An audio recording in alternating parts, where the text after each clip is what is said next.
Assalamualaikum dan salam sejahtera. Saya S63209, Aina Syafiqah Izwani binti Saleh dan ahli kumpulan saya S63279, Bibiana Elsie Anak Chong, S61719, Lu Zewei dan yang terakhir ialah S62395, Nurul Izma binti Muhammad Bakri. Tema tugasan kami ialah persamaan dan perbezaan amalan dasar awam di dua buah negara di Asia Tenggara. Tajuk pembentangan kami ialah persamaan dan perbezaan program vaksinasi COVID antara Malaysia dengan Singapura.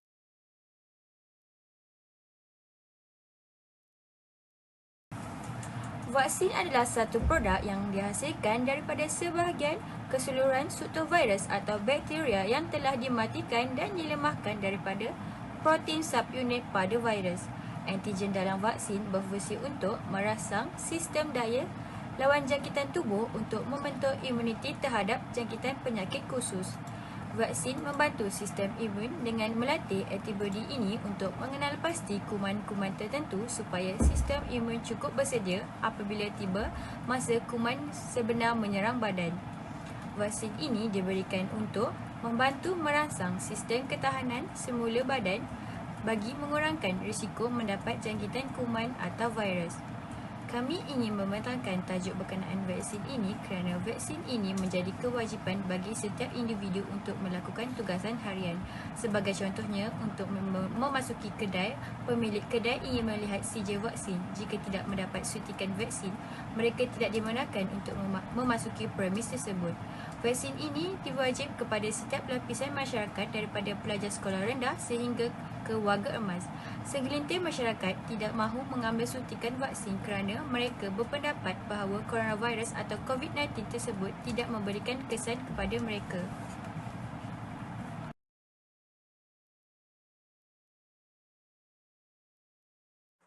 Nama saya Lu Ziyue, nombor matrik S61719.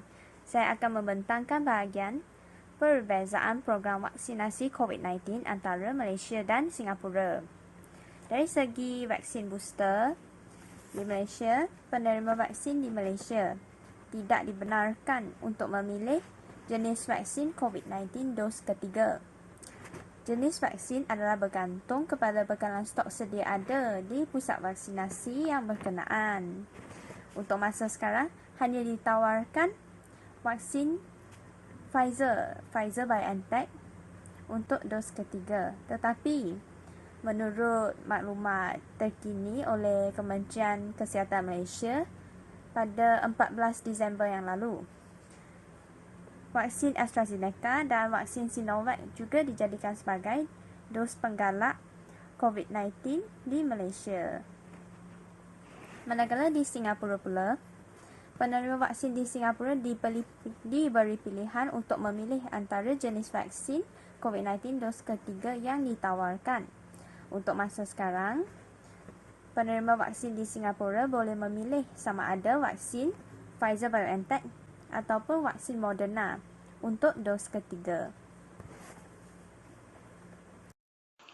Apa yang dapat saya simpulkan daripada tajuk tugasan kami, persamaan program vaksinasi COVID-19 antara Malaysia dan Singapura ialah kedua-dua buah negara telah membenarkan masyarakat untuk menjalankan pengambilan vaksin secara walk-in di negara mereka. Manakala perbezaan program vaksinasi di negara tersebut dari segi pemilihan dos penggalak, Malaysia tidak membenarkan penerima vaksin untuk memilih jenis vaksin COVID-19 dos ketiga.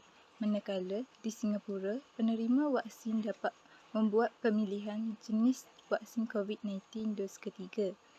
Akhir sekali, apa yang dapat kita pelajari, program vaksinasi COVID-19 amat penting untuk mengawal penularan penyakit COVID-19.